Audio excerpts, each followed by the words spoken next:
I want you to say that about your 19-year-old daughter. A 19-year-old with a 37-year-old man, what she thinks she may want, so what she think it may requires comes out of her not understanding the full reality of the industry that she is in. Now, we're going to dive into the full lawsuit filing of Diddy and Cassie. They have recently settled, but we're just going to look into everything that she said happened. And y'all, it is a lot.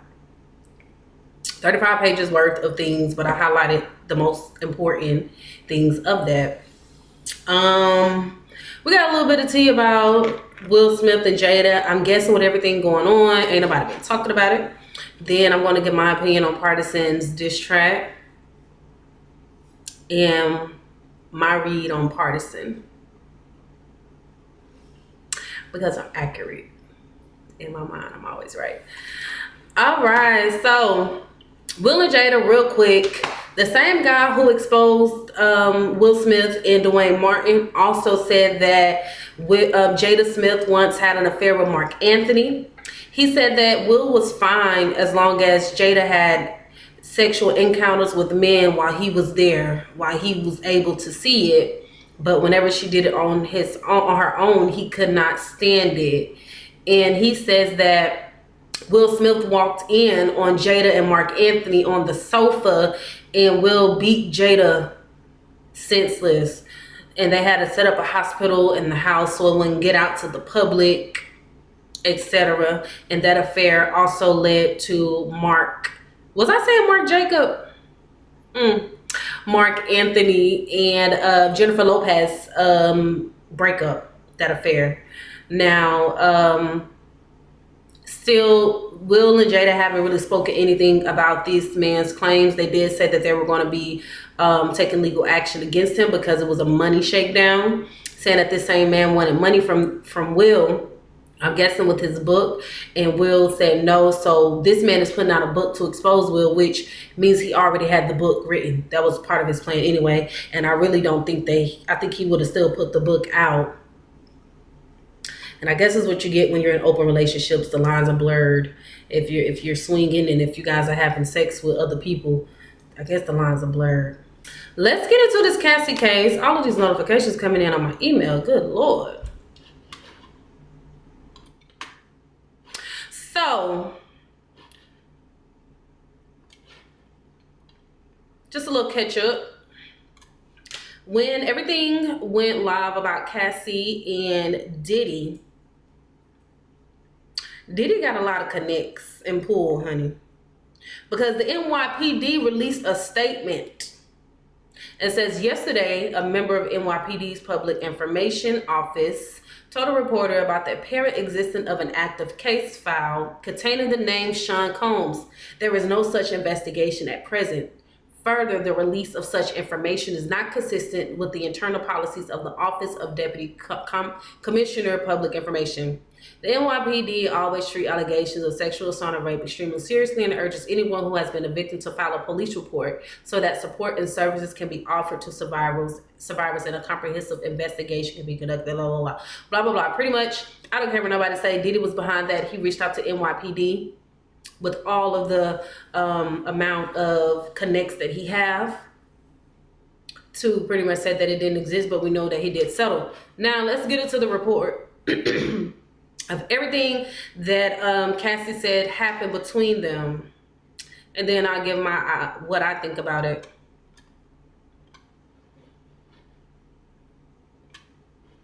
Can y'all see this?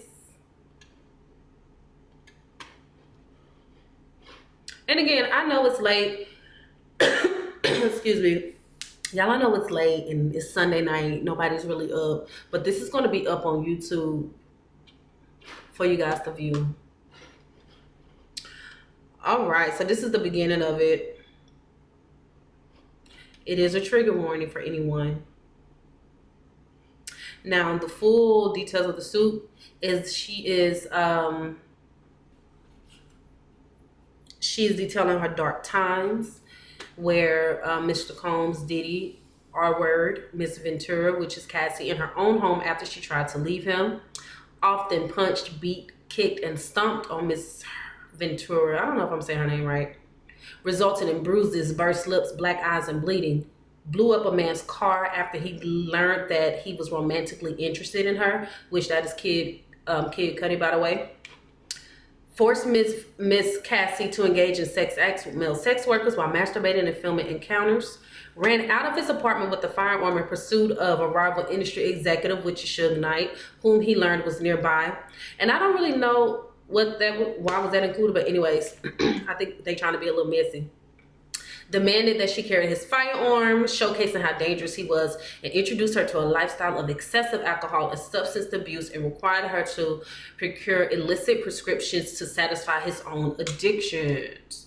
Now, Cassie was 19 when she met Diddy, and he was 37 years old. Now, this is a thing that I have been seeing under my comments and just everywhere. People are saying that she was not, well, they weren't even mentioning her age. They were saying that she stayed, she knew what she wanted the lifestyle. I want you to say that about your 19-year-old daughter. A 19-year-old with a 37-year-old man, what she thinks she may want, so what she think it may requires comes out of her not understanding the full reality of the industry that she is in. Now, with me being in the acting industry, I've had people that I was, guess you could say I had a business relationship with, because I really don't use the word friends too much. But this person sat me down and was just telling me how Hollywood is and the rules, the ins and the outs. And I remember reaching out to a homegirl of mine who was an actress who lived in LA, and I was asking her about it, because I'm like, you know, I'm agreeing to this. Is this really what it takes? Is this really what it requires? And you know, we had our conversation about that. So of course she said that you don't have to do anything you don't want to do, etc., etc.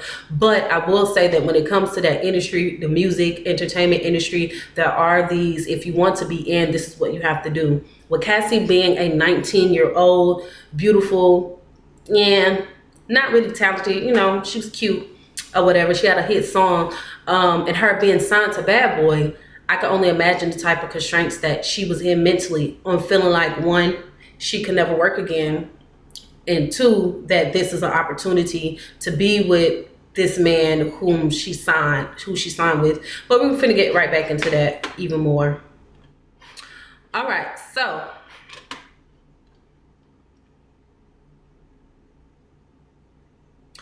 she signed with Bad Boy Records, blah, blah, blah. So this says that over the years, he abused her. And every time she hid, Diddy was sending out his people to find her.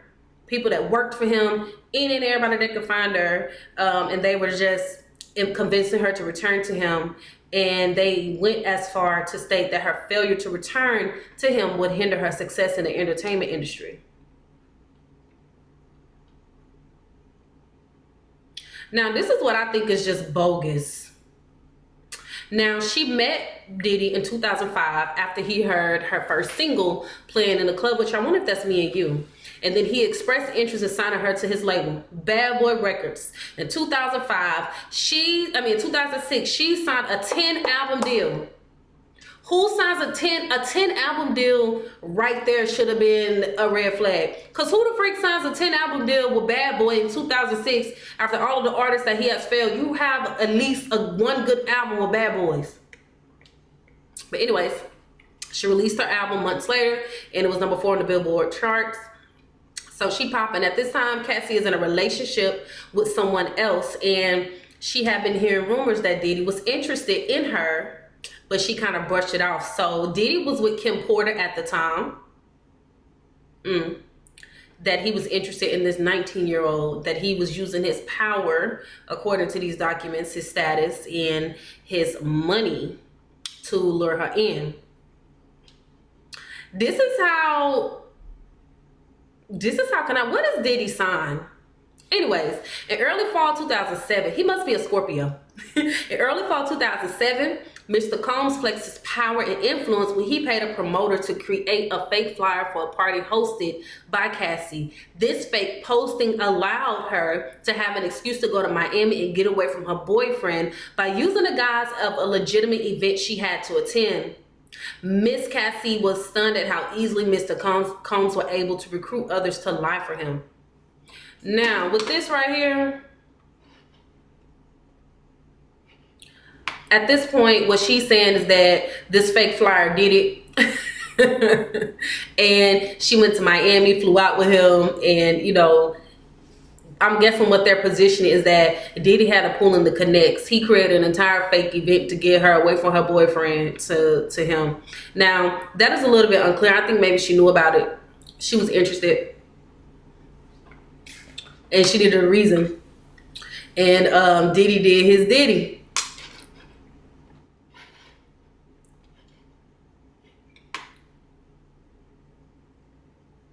So during the trip, this is the first time that he gave what? Wait. Let me go back. They claimed that Cassie was uncomfortable with the fake flyer, but because the request to go to Miami was made by the owner of her record label, and because she was scared to go against his wishes, she agreed to join him in Florida. During this trip in Miami, Diddy provided her with copious amounts of drugs. She became more intoxicated than she ever had before, and her intoxication lasted throughout the entire weekend. As she wanted Diddy to continue to support her career, she felt she could not refuse his urging for her to take more drugs. After providing her with drugs, Mr. Combs had sexual intercourse with her during this trip. And this goes on to just say how he just had drugs open like candy around her, how he, you know, put her onto the drug lifestyle, and he just kept it there, I guess, showing his power. What is crazy here, it says on multiple occasions, Mr. Combs had her personal medical records sent directly to his email address. Let me add me here, y'all. Hold on. Which one is it? It's going to be... Damn. Which one is it? Oh, here we go.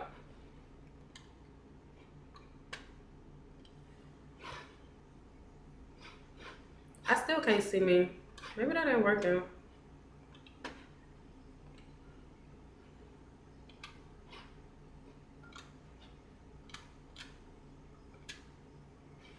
And I don't like how this is right here.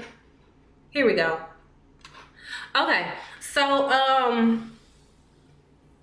yeah, so pretty much what this is saying is that Diddy had her medical records sent directly to his email address. And if she was going to the doctor for having memory loss from the amount of drugs that she was using, or for any damages that he caused to her, to his head, he would have it sent directly to his email address for his records, and probably to, you know, scuffle with it. Can you imagine you being in a relationship with a person who your every move is tracked by him, including your medical records? She's followed everywhere, and whenever she goes to the doctors, his workers follow her, and it's probably a doctor that he hired at this point.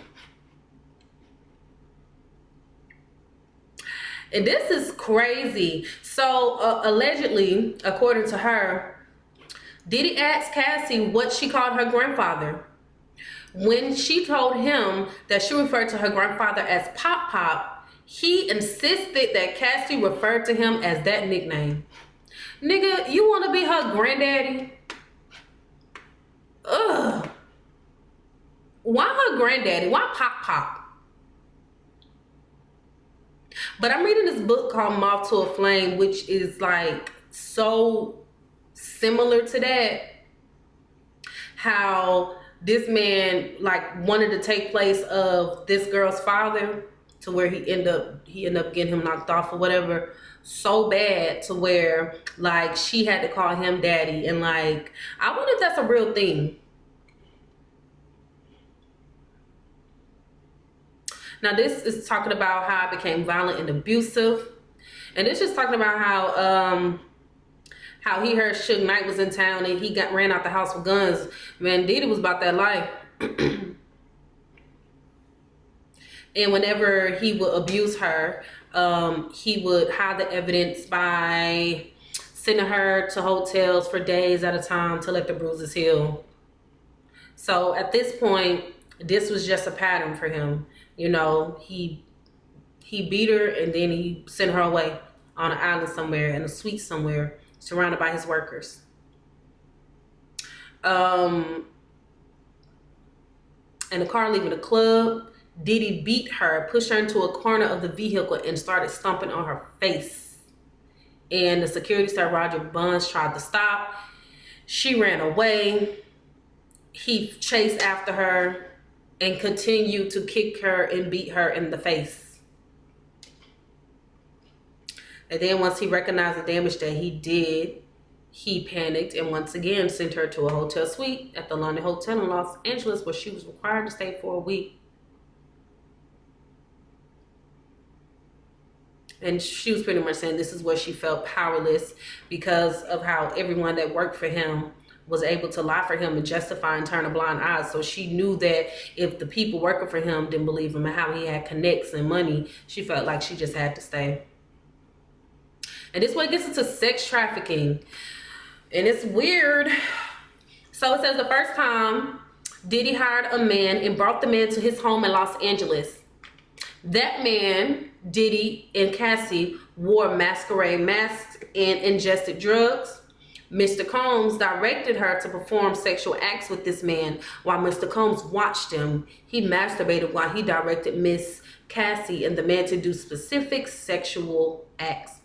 The entire encounter lasted multiple days. Can you imagine? Can you imagine having sex, period, for multiple days? Let alone being a part of this man's freaky fantasy. That's what they call it, the freak offs or FOs. So the FOs is what Diddy made Cassie do, where he would hire men and watch him and her have sex with each other. And this is where the sex trafficking come into place, because he would do it everywhere. Los Angeles, New York, Miami. They listed all of the hotels that it has happened, and that's where it comes to sex trafficking. And she was eventually instructed to use websites and escort services to find male sex workers to participate in the FOs and the freak offs. Diddy told her to search for large black penises on the website. This is unreal. Imagine your man wanting you to look up large black penises. My God. So these next few pages is just going over that. He will eventually film them during it, and Cassie would delete the videos, and he would just say, you know, no matter what, I can recover the videos. And even when she deleted the videos, on one occasion, he sat next to her on a flight and made her watch a video she thought she had deleted, reinforcing her inability to escape the immense power held over her. Imagine sitting on a flight and this man playing his sex tape that he recorded of you that you thought you deleted. Diddy is a different breed. And during some times he would be extremely intoxicated and would hit her. Now this part is interesting, where he picked up one of the friends like a child and dangled a friend over the balcony of the 17th floor suite hotel, and that was Wale. And I have that video somewhere that I can find. Someone was there and said that he dangled Wale, and I'm kind of happy it's Wale. I don't like his attitude. Like, and I always wonder why all these years people let Diddy punk them out. Boy, Diddy ain't playing. He got them connects. Let me see. How can I do this? So while that's saving, I'm gonna play that for you. And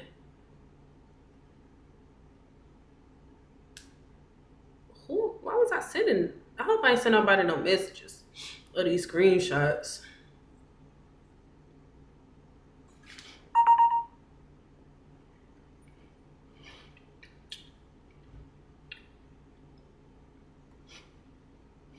We're gonna put it here.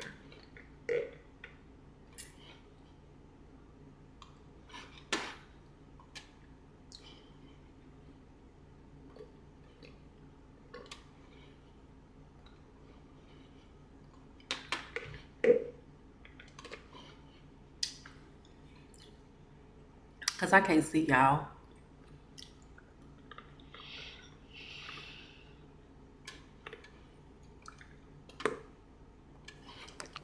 We in the studio, and this girl in the studio, and she's singing, but the girl is Cassie at the time. I don't really know what's going on. I just know she a big singer. I'm not a musician. I'm not a music guy at this time. I'm not into music. I'm just there with Shy, literally make sure Shy all right. I know like the popping people.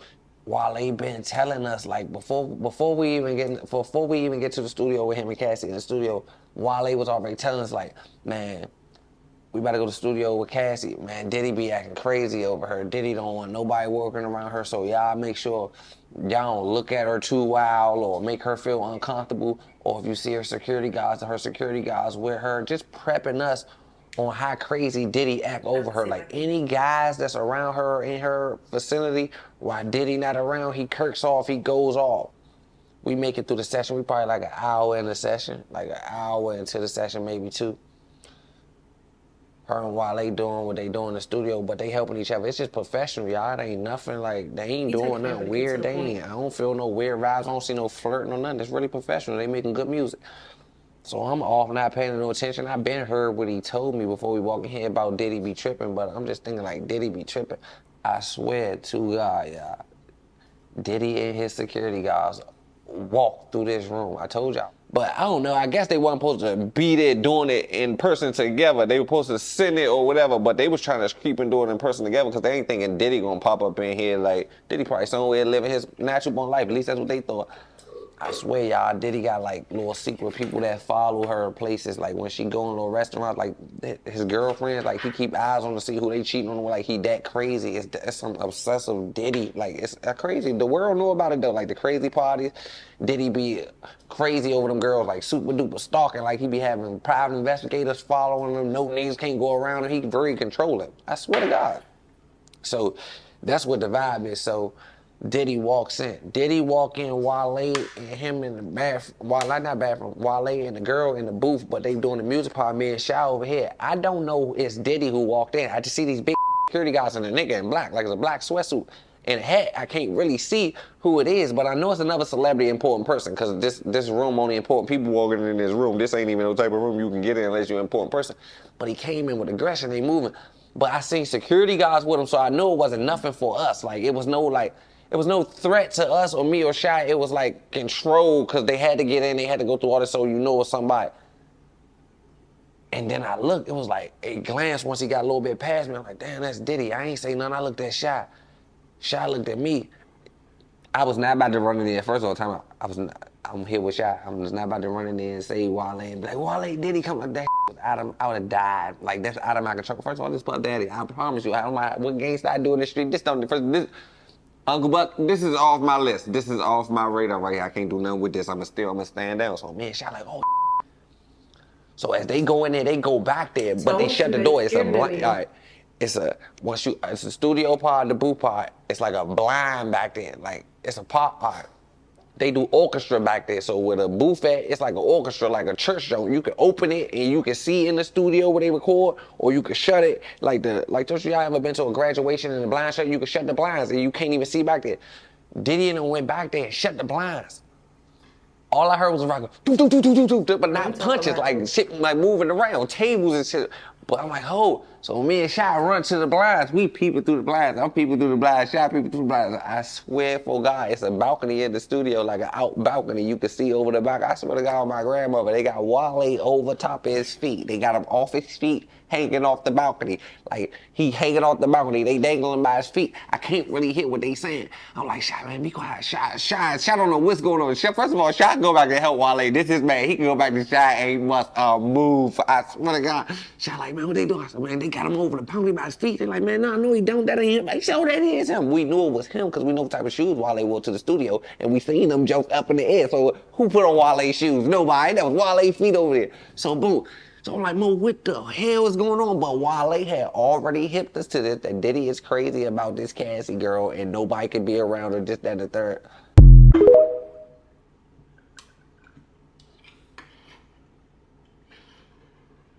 So this is for everybody who, first off, said Cassie was lying.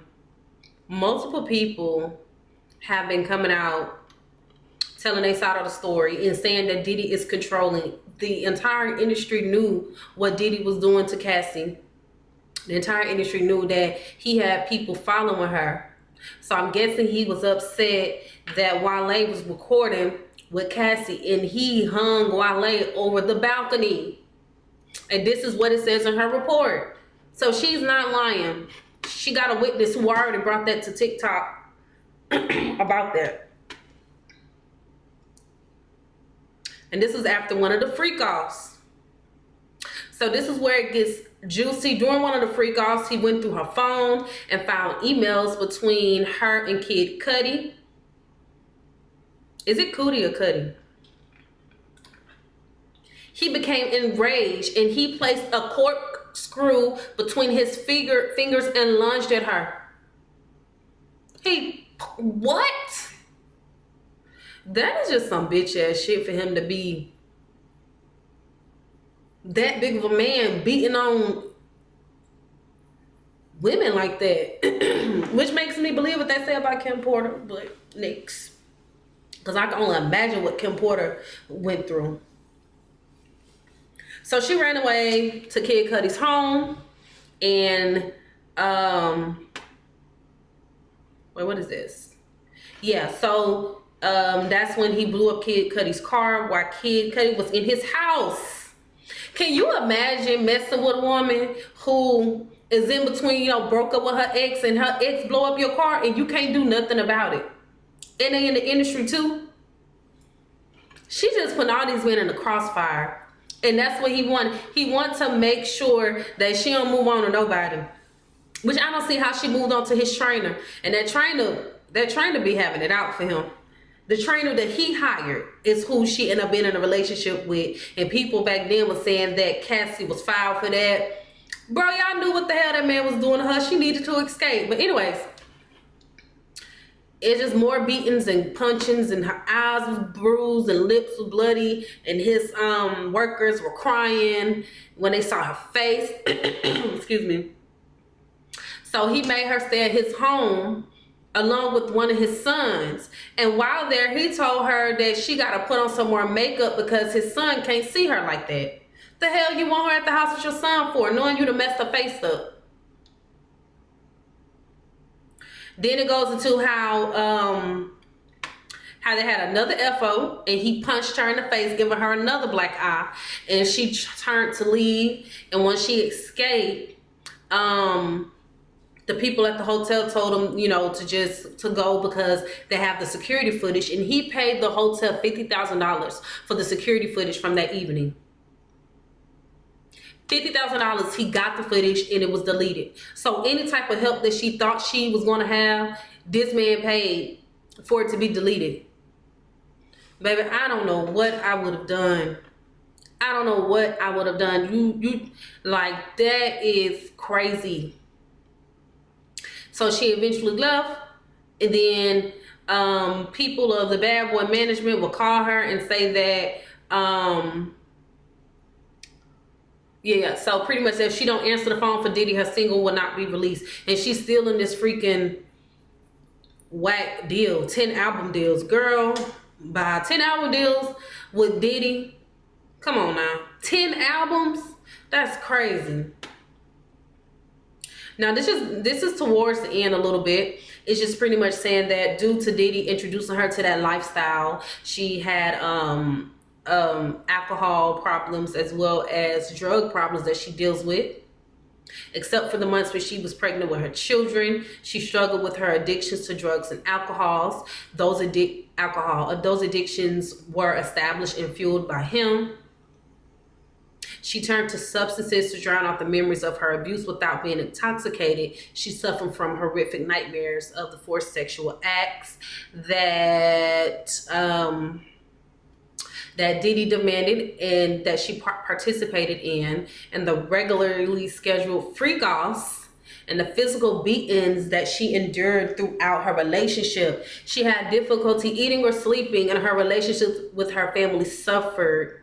And during this time, she thought about ending her life. So this is just going over the aftermath of her being with Diddy, the Hennies. That man is crazy.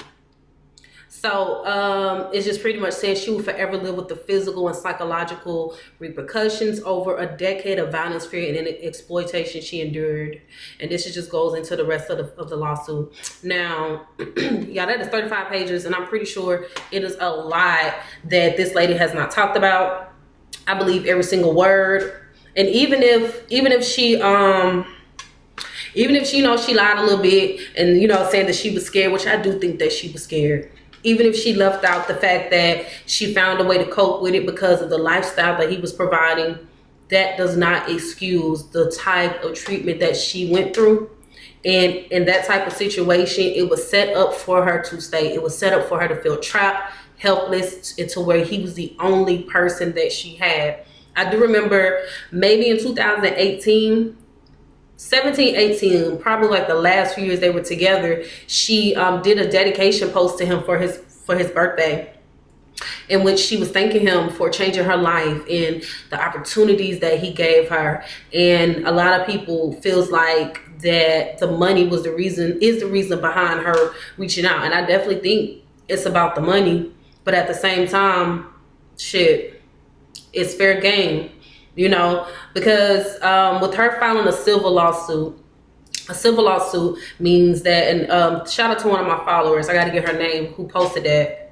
I will find it, but a civil lawsuit means that I think you have to prove it up to 50%, and what you win is whatever money. But if she was to make it a criminal lawsuit and take it to trial, it would have to be 100% beyond reasonable doubt. On top of that, I don't think Cassie has the funds to be able to take him to court for a criminal lawsuit. So a civil lawsuit is the best thing that she can do. Within this one day, it has received media coverage. She got her story out and she got her money. Now, this makes me wonder if there's going to be an investigation into the acts of Diddy, like there was with R. Kelly, because all it took was people coming out and telling their stories, and then that's when they filed action against R. Kelly. Aubrey O'Day was upset once she saw that Cassie settled, and she says that money is greater than accountability. Aubrey has been speaking her ill wills against Diddy for years. I'm guessing she went through a lot with Danny Kane, and she was happy that Cassie finally told her story, because she thought that now was going to be her time to get her story out there, and she was mistaken. So Aubrey going to have to save herself, and I don't know why she won't take him to court. When it comes down to Diddy doing his artists wrong and not paying people, we know that that's true. We don't doubt that. He just gave the masters back. But I find it weird how people are questioning the validity of these accusations when it comes down to Cassie. They're saying that it's about money, which it is.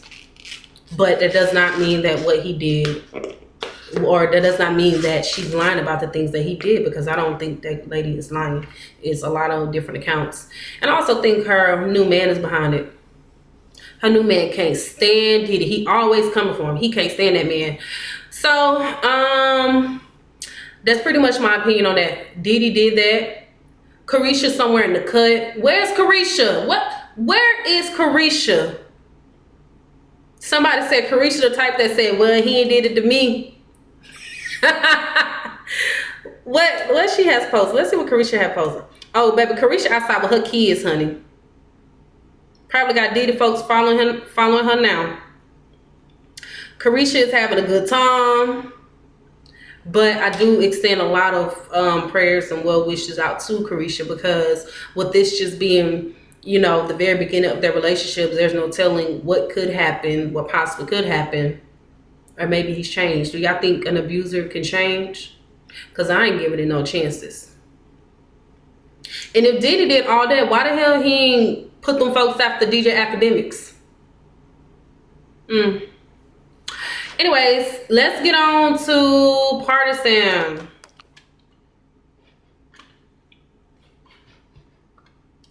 Pardison released a diss track against Megan Thee Stallion, the baddest bitch alive. And it says, your soul is disgusting. You have everything, but you're still not happy. And I'm not even going to play the song. I'm not going to play that because I can't. Facebook going to block me. Facebook going to take my account. Yeah, Facebook be after me. Hold on. Let me get my face up here. Yeah, so I'm just going to do my review on it. First off,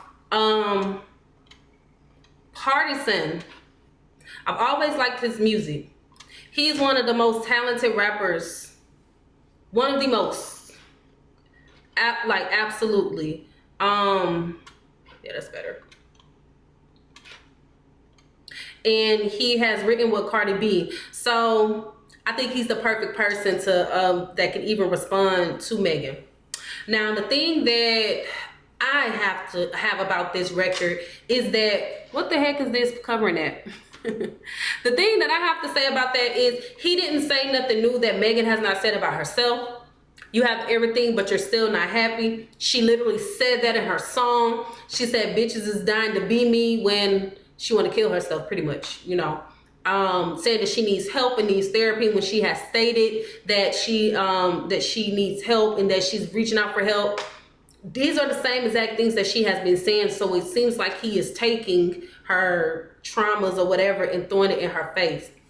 Now, what confuses me about all of this is that his story, he has a right to his story, and the track is fire. I really like the track. But just a few months ago, after he knew all of this information, he still wrote a poem, performed a poem about her. We finna listen to it. Show is, let me put this one down here. There we go.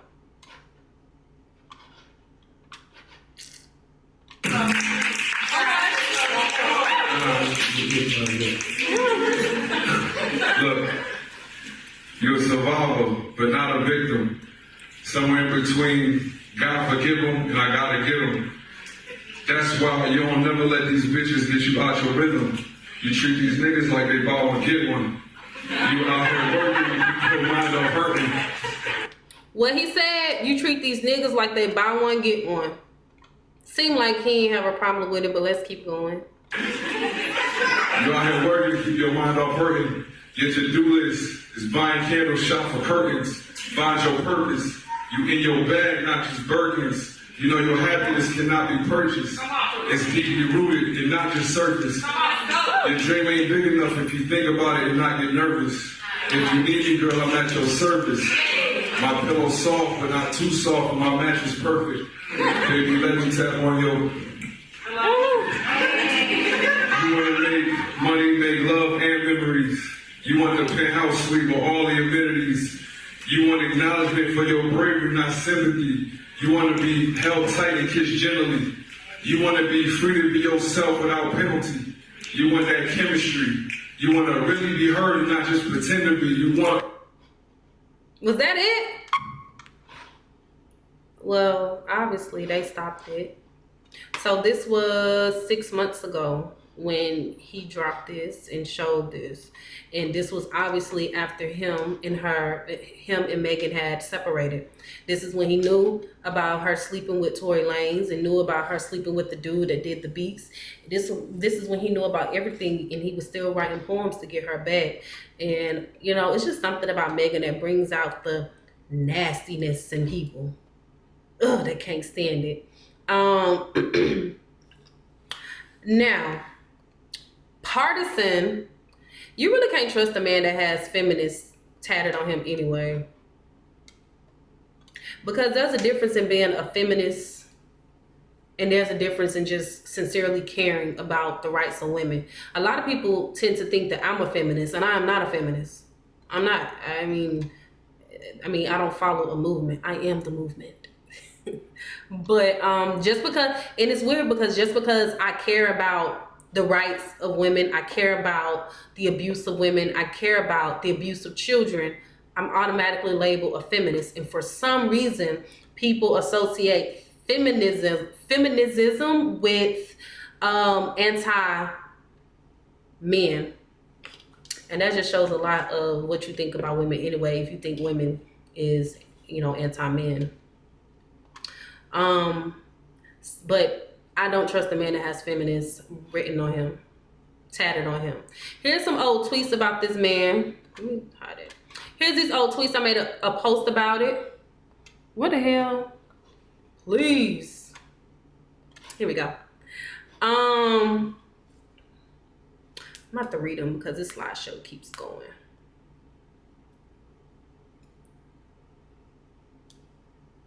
Now, in 2011, he said, "You're over 25. Finding a girl with under 5 is impossible unless you're recruiting out of middle school." Laugh out loud. I hope my future wife is like 14 right now. Ha, ha, ha, ha, ha, ha. That man was 22 years old. Hold on. That man was 22 years old making tweets like this while he was a middle school teacher. Isn't that shit not creepy? See, there's a difference in somebody, giving their thoughts. Oh, that was just his thoughts. But bro, if you're a middle school teacher tweeting like this, that shit is suspect. That is red flag as fuck. It shows that these are your inner thoughts and your action is lining you up to that. And I wonder how many middle schoolers are going to come out and say how Mr. What's his name? Mr. Fontaine was weird. Also, it makes sense as to why he was so hurt. Everything that he was stated in Megan's, in his diss against Megan was about who she slept with and her line about who she slept with. And was just saying, I was going to ride for you, but I'm a clown in your circus because you lied about sleeping with these men. Which is consistent with him because he's at 22, he says finding someone with an under 5 body count is impossible unless you find someone straight out of middle school. That didn't stop his job as a substitute teacher, but it was his viral hit, Oi. The chorus was trash, but he has always been lyrical. That boy is very lyrical. I really like his movement with that. But in that, he says chances is slim like a high school girl being a virgin. What is his obsession with these middle school and high school girls? While you're a middle school teacher, you said this in a song and they let you go. They let you go, and he found his life as a rapper. Point is, he's with Jada Kingdom because she looks like Megan Thee Stallion. Look at her right there. And this is just a part of his tactic. I'm Team Megan. It is what it is. Miss Girl owned her lyrics, and even him talking about her taking shots after shots, but ain't swallowing no part of accountability. I definitely think her telling people or admitting that she needs help is the first step of accountability. It's her healing, not yours. I'm Team Megan. Pardison ain't saying nothing new about that girl. Absolutely nothing new. Y'all just want to find a reason to hate her. And that's all my topics today. That is everything that I got. Thank you guys so much for sticking with me. Even though I've been late and behind. This will be up on YouTube. Let's see. Make sure y'all follow my YouTube too. The last thing I've uploaded was Kiki Palmer and all the other stuff. Make sure you follow my TikTok. I ain't been on TikTok in a few weeks. And let me know what you guys think. I'm out of here. I have a sick baby. And I've been on live long enough. I have to go tend to my kid. You guys have a blessed Sunday. And I'll see you next time.